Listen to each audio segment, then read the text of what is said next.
Selepas ni, awak berdua akan tanda tangan sijil kahwin. Kemudian saksi pula akan tanda tangan sijil. Saya akan periksa dan kalau semuanya okey, saya akan isytiharkan awak sebagai suami dan isteri. Barulah secara rasmi awak akan berkahwin. Ada apa-apa soalan? Bagus. Nah, tanda tangan sini.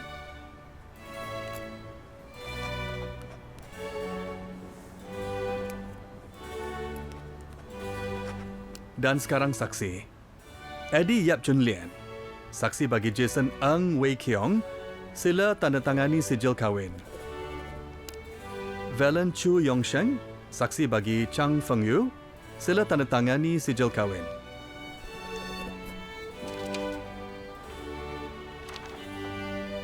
Bagus. Sila berdiri. Jason Ng Wei Kiong dan Chang Feng Yu. Saya isytiharkan sebagai suami isteri. Tahniah. Bagus. Saya ambil gambar awak berdua. Pengantin. Rapatlah sikit. Jangan malu-malu. Cium isteri awak tu. Cium. Okey dah. Okey. Terima kasih Encik. Saya hantar keluar.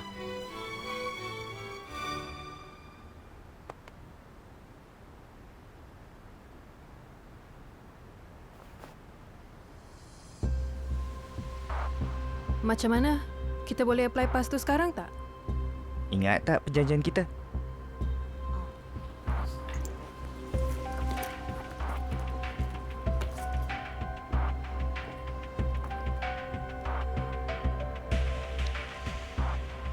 Sepatutnya RM15,000. Ni cuma RM10,000. Saya akan bayar bakinya bila dah dapat PAS. Okey tak? Janji kita bukan macam tu. Tapi belum dapat PAS. Macam mana kalau awak lari lepas saya bayar? Dapat PAS, saya bayar bakinya. Janji kita bukan macam tu. Tak apa. Dia mesti bayar. Tak perlu nak bertengkar. Ambil je duit tu. Okey. Feng Yu, ingat kena pergi ICA minggu depan. Appointment kita dah buat. Jangan lupa untuk bawa sijil kahwin, buat permohonan sebagai isteri warga Singapura.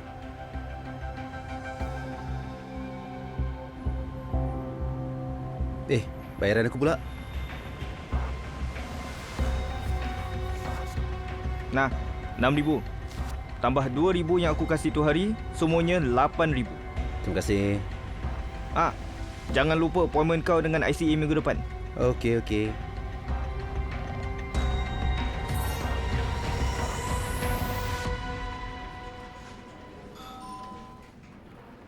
Nombor kita.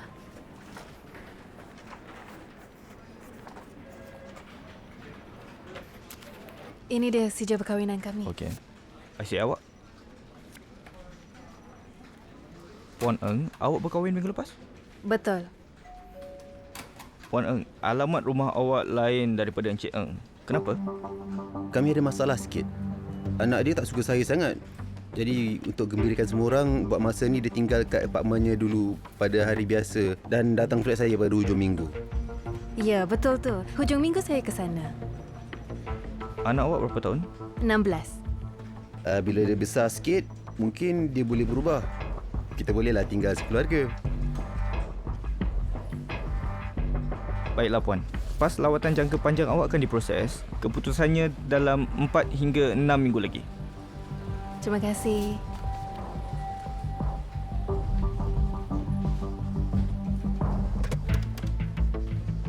Hello, saya Alan dari VSC.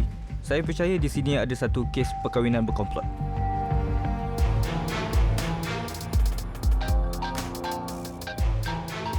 Hello?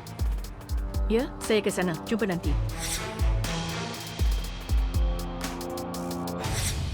Pagi, guys. Pagi Puan Siva. Pagi.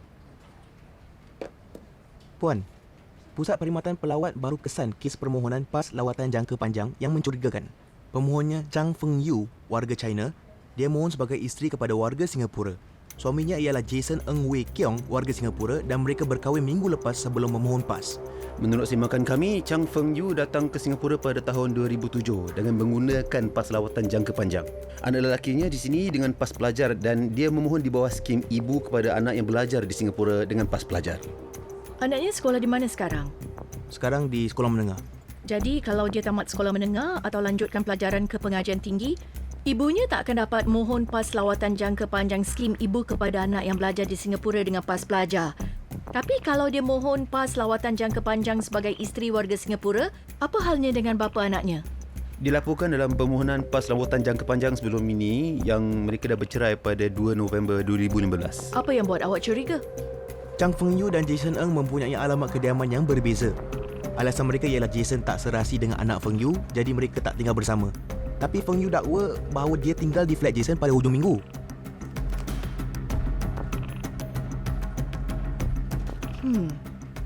Pelik yang mereka miliki properti berbeza. Tapi taklah mustahil. Tapi profil mereka beza sangat. Tak banyak persamaan pun. Si isteri tak bekerja tapi miliki kereta dan hartanah. Si suami kerja dekat food court dan tinggal di flat. Diorang tak tinggal berdekatan pun. Macam mana diorang jumpa Mungkin minat yang sama, kawan sama atau jumpa dalam internet? Itu kunci untuk ketahui lebih lanjut tentang perkahwinan mereka yang mencurigakan. Perhatikan Feng Yu dan Jason untuk ketahui lebih lanjut tentang kehidupan sosial mereka. Feng Yu mengaku dia tinggal di rumah Jason pada hujung minggu kan? Ini peluang yang baik untuk kita sahkannya. Puan. Ya, Puan.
JJ dan Ganesh telefon balik.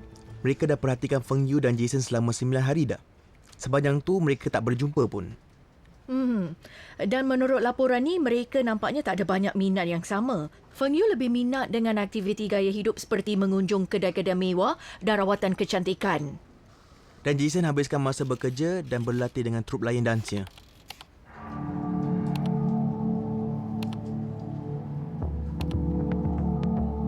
Nampaknya pasangan ni tak penuhi kewajipan perkahwinan mereka. Kita jumpa mereka. Mereka masih dalam perhatian kan? Ya, JJ sedang perhatikan Feng Yu dan Ganesh perhatikan Jason. Bagus. Mereka kena datang serentak, jadi mereka tak boleh nak warning. Okey, mari.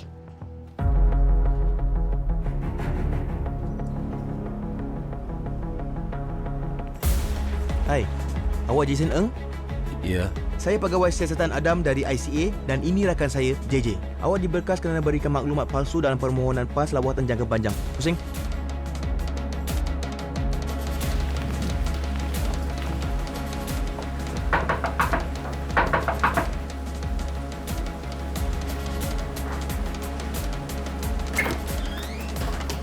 Awak Chang Feng Yu? Ya, betul. Awak? Saya dari ICA, I.O. Nicholas. Ini rakan saya, Siva. Awak diberkas kerana berikan maklumat palsu dalam permohonan PAS lawatan jangka panjang. Tolong pusing. Menghadap ke belakang.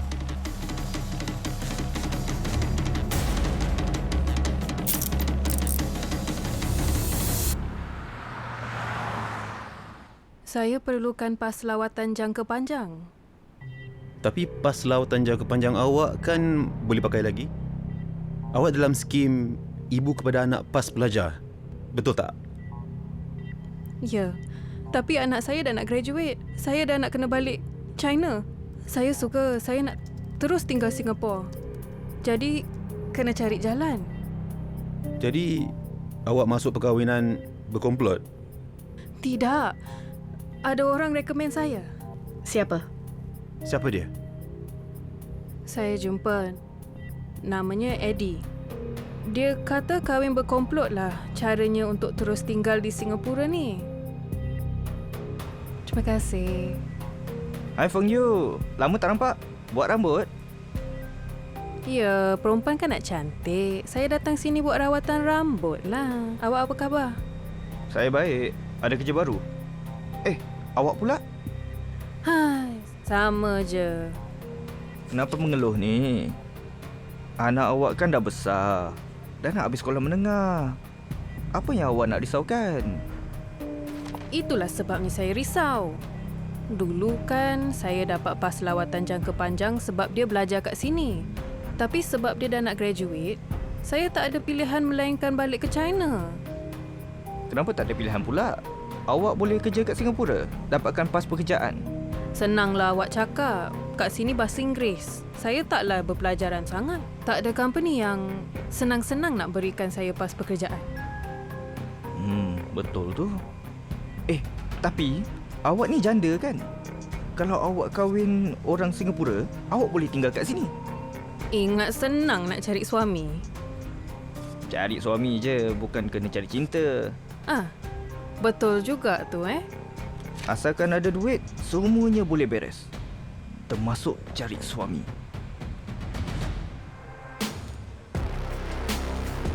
Suami? Ya, saya boleh kenalkan kawan saya. Bagus orangnya. Jadi, lepas tu awak setujulah? Tidak. Diorang yang paksa saya. Eddie? Tidak. Dia bawa saya untuk jumpa kawan dia. Valen. Hai. Hai Feng Yu. Ini kawan saya Valen. Dia boleh bereskan masalah awak. Hello. Hello. Wah, Eddie tak cakap yang awak cantik macam ni. Duduk. Terima kasih. Dah makan?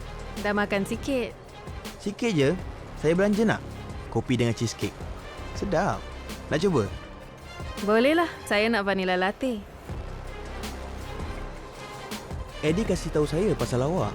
Sebenarnya suami palsu ni lah jawapan untuk situasi awak. Semasa jumpa tu, Valen desak saya dapatkan suami palsu. Waktu tu saya tak nak. Tapi dia terus tanya, ganggu saya. Berbulan-bulan dia desak. Dan lepas tu, apa jadi? Akhirnya, saya mengalah. Saya setuju. Itu bukan kahwin betul-betul. Saya dibayar untuk kahwin palsu. Macam mana awak aturkan kahwin palsu ni? Bukan saya, tapi kawan saya, Eddie. Kita dah kenal sejak kecil lagi. Dan Eddie tawarkan saya bantuan kewangan untuk masalah saya. Jadi, saya setuju. Waktu itulah dia beritahu saya pasal kahwin palsu tu. Valen kata perkahwinan tu berharga $18,000. Kenapa pula $18,000? Dia kata banyak persiapan dan perlukan banyak bahan. Pendaftaran pun kena buat online. Eddie kata dia akan bayar saya $8,000 kalau saya kahwin dengan perempuan dari China tu. Dia kata kawan dia, Valen, yang akan bantu aturkan semuanya. Jadi saya kata okey. Hai Feng Yu. Inilah bakal suami awak, Jason. Hai. Sila duduk. Jadi, berapa lama agaknya untuk filekan notis kahwin untuk saya tu? Cepat je, 5 minit siap. Perlukan pasport awak dan IC kau. Nah, Boleh saya gunakan komputer awak? boleh. Feng Yu, jangan risau. Proses ini mudah. Saya akan bereskan semuanya. Dah. Saya dah filekan notis kahwin awak. Saya dah kahwin dengan dia sekarang ni. Tidak. Eddie cuma daftarkan perkahwinan awak dan buk pendaftar kahwin. Sekarang awak kena tunggu tarikh kahwin dan sain sijil nikah sebelum awak berdua secara rasmi berkahwin. barulah boleh mohon pas lawatan jangka panjang sebagai pasangan warga Singapura. Okey, berapa lama prosesnya? Dalam seminggu, Terima kasih. sama-sama. Bayarannya macam mana? Nah, belennya saya kasih bila kita dah rasmi kahwin. Okey, terima kasih. Selepas pertemuan pertama tu, Eddie bercakap dengan Valen dan dia beri saya $2,000. Lepas tu dia kata dia akan berikan saya belennya pada majlis kahwin. Kita perlukan nombor mereka. Awak ada nombor kontak Eddie dan Valen tak? Ya, dalam telefon saya.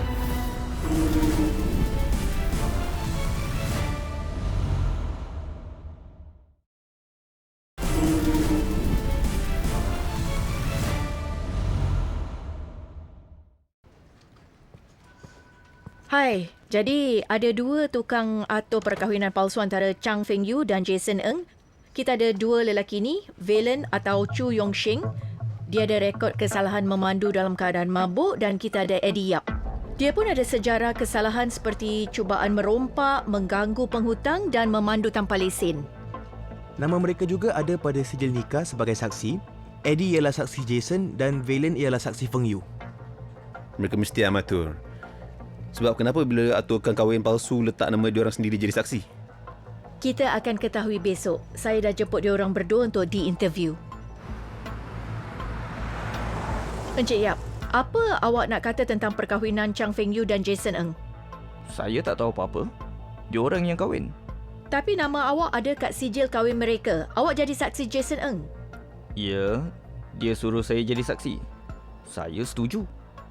Jadi awak kenal Chang Feng Yu dan Jason Ng sebelum diorang kahwin?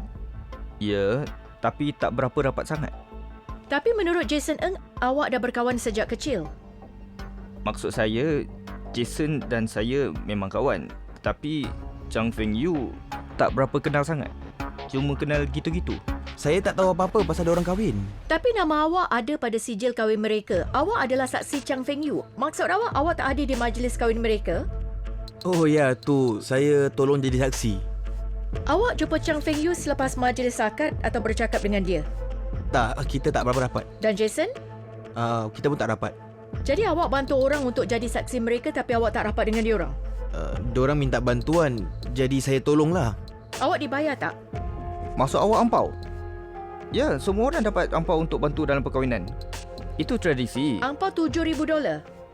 Tak sebanyak itu. Tapi menurut Chang Feng Yu, dia beri Valen dan awak sendiri $15,000 semuanya. Pada hari pendaftaran dalam talian, dia berikan Valen $3,000 dan $2,000 kepada Jason. Akhirnya pada hari kahwin, dia beri awak $10,000 yang mana awak berikan $6,000 kepada Jason. Itu menurut satu orang aja. Jason pun confirm cerita Feng Yu. Encik Chu, kalau awak tak berapa kenal mereka dan kalau awak tak bantu mereka dengan perkahwinan palsu tu, kenapa Chang Feng Yu katakan yang awak lakukannya? Tak ada sebab untuk dia berbohong pada waktu ni kan? Saya tak tahu kenapa. Ada lebih lagi, Cik Chu. Jason Ng confirm cerita dia. Apa lagi yang awak nak cakap? Eddie Yap, awak diberkas kerana aturkan perkahwinan berkomplot.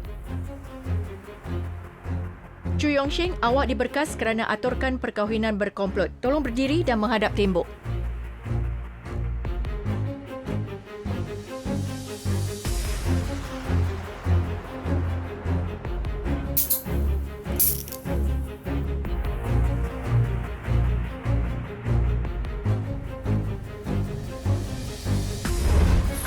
Jason Ng Wei Kiong disabitkan dengan kesalahan memasuki perkahwinan berkomplot. Dia dijatuhi hukuman penjara selama 6 bulan dan 6 minggu. Chang Feng Yu disabitkan dengan kesalahan memasuki perkahwinan berkomplot. Dia dijatuhi hukuman penjara selama 3 bulan dan 2 minggu. Chu Yong Sheng disabitkan dengan kesalahan mengaturkan perkahwinan berkomplot. Dia dijatuhi hukuman penjara selama 8 bulan dan didenda $3,000.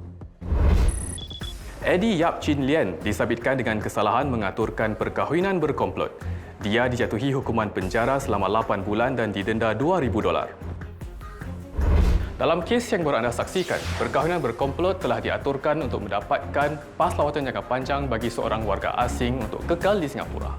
4 individu yang terlibat akhirnya ditahan setelah pegawai dari penguasa imigresen dan pusat pemeriksaan bekerja tanpa lelah demi menjalankan siasatan dan pemerhatian menyeluruh untuk membongkar perkahwinan palsu itu.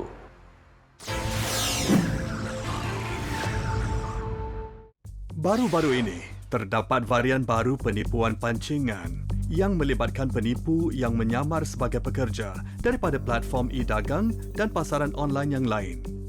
Mangsa skam sedemikian akan menerima panggilan telefon daripada penipu yang mendakwa bahawa akaun mereka mungkin telah dikompromi dan bertanya sama ada mangsa ada membuat sebarang pembelian baru-baru ini.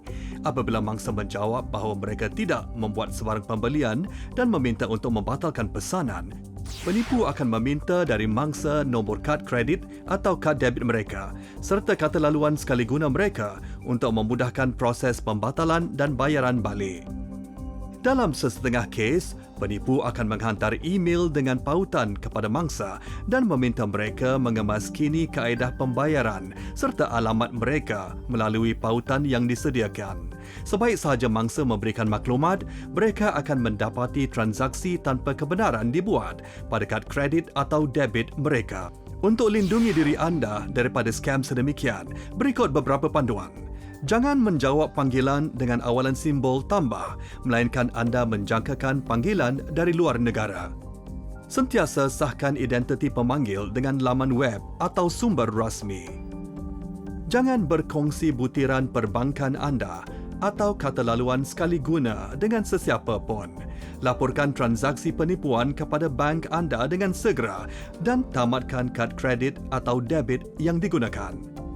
Semak alamat email dan pautan ke laman web untuk pastikan ia tulen dan bukan tipuan. Ambillah langkah aktif untuk melindungi diri dan orang yang kita sayangi dan menjadi komuniti yang bijak. Sekiranya perlukan nasihat, hubungi talian bantuan anti penipuan kami di 1-800-722-6688 atau lawati www.scamalert.sg. Kita telah tiba ke penghujung episod Jejak Jenayah kali ini. Saya ASP Muhammad Fadil Muhammad Hisum. Sehingga di lain ketika, mainkanlah peranan anda dalam mencegah, mengekang dan mengesan jenayah.